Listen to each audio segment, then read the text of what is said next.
Sometimes people who've lived a relatively stable or prosperous life will look at homeless folks almost as if they're aliens, like these are a different life form completely.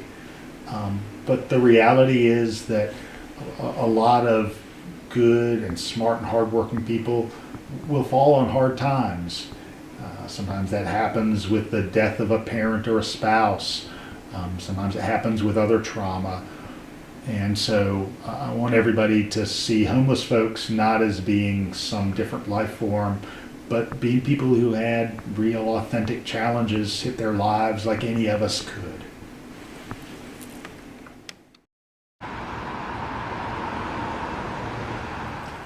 Ultimately, when there are enough places to live for everybody, including permanently affordable places, when there are places for people to get support when they're traumatized, and when there are places for people to quickly get out of homelessness, we're doing the best job we possibly can do. I don't live in the magical world in which we're going to prevent every episode of homelessness, but I think we do live in a giving and a loving and a thoughtful and a smart and a caring community that can make homelessness be as quick and brief as possible.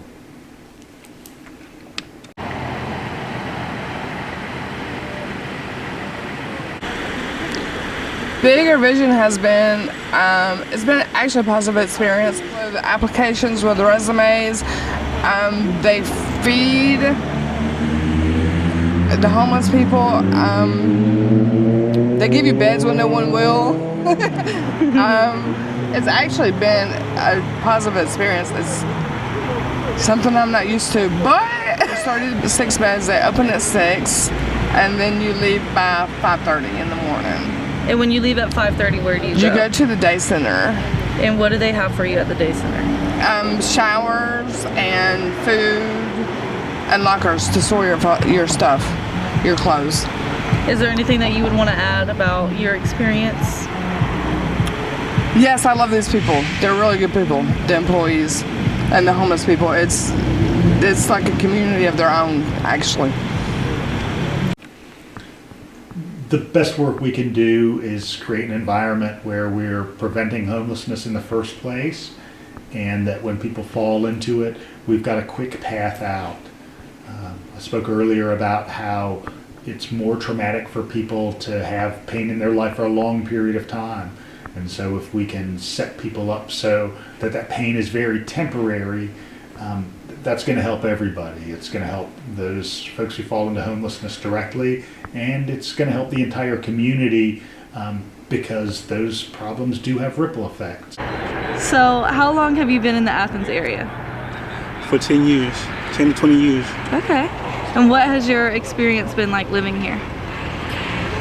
It's been complicated but amazing at the same time. Okay. Is there anything that has helped you get through tough times? No, not really. Are there any services you wish were more available or easier to access for yourself? The shelters. Which shelters and what would be helpful?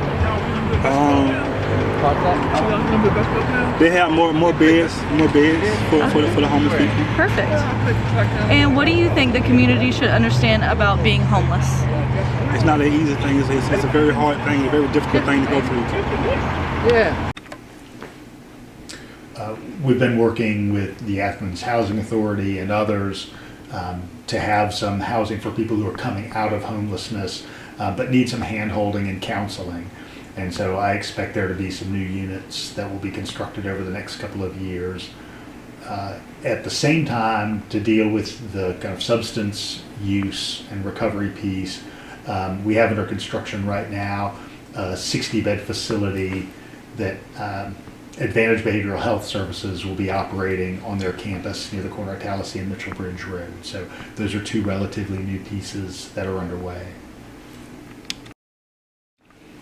Fortunately, most of the nonprofit providers we work with have a great volunteer corps, and they're really happy to take on additional folks who are willing to lend a hand. That includes making breakfast at our Daily Bread that's housed over at First Baptist, or doing kind of evening check-in and meals at Bigger Vision on the corner of Willow Street and North Avenue, or contributing to some of the street outreach work that Advantage Behavioral Health Services does. So there are a lot of opportunities for people to plug in.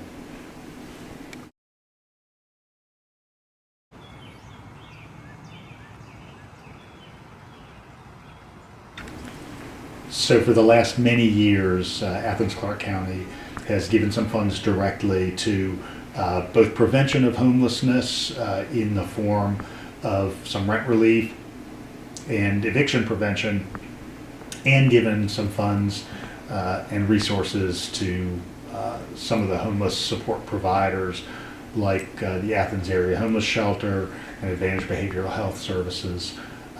And we've also collaborated with them and others to form a new homeless coalition, so that there's a staffed coordinator that really is working with the kind of couple of dozen different homeless support providers. And so there's always coordination going on with the nonprofit community, with our police department, with our streets units and others. And that coordination never is going to be absolutely perfect. That just doesn't exist in organizational or institutional life. But we continue to have conversations to make it ever better. Exactly. It was a place to be able to leave our stuff, and then we could have went out and got a job. So you think having beds would be more helpful, like in the downtown area? I fully agree. Fully agree. Having something accessible where we can leave our stuff. Okay. Are you good? Yes, ma'am. All right, don't pass out or nothing. It's hot outside, okay? Thank you, ma'am. All right. Absolutely. God bless. That's right. We've had lots of challenges around homelessness. Certainly a good example was that there had been a large sort of unpermitted homeless camp on some property that was owned by a large rail line. And the railroad carrier said, hey, at some point all of these folks have to go. And so we created a temporary encampment on public property so that those folks had a place to go for a couple of years while we then worked to get them into individual homes. None of that transition was perfect, and there were some distinct problems, both when there was the unsanctioned camp and then even at the encampment on public property. Anytime you're running a city of 135,000 people with a budget of $400 million a year, you're having to do multiple things at the same time. And so we're supporting businesses and we're supporting safety, and also recognizing that part of the human population that's been in Athens for as long as Athens has been a place are those folks who fall into homelessness. How long have you lived in the Athens area? I have lived in Athens, Oconee area my whole life. I'm 44 years old. Perfect. And worked in Athens. And what has your experience been living here? It's a good city. I like it. The people are good. It's a good community. Good. From Atlanta? Well, what are some of the biggest challenges you face day to day? Where? Oh, right. Housing and employment. Okay. Really? Are there services you wish were more available or easier to access? I wouldn't say for me, not so much for a lot of other people. Yeah. What kind of support or resources have been most helpful to you? Bigger Vision and the Day Center. Well, I don't want to swing the door. I've got to be honest, anytime I speak about this, and note that that's going to be a years-long effort, working our way out of this crisis.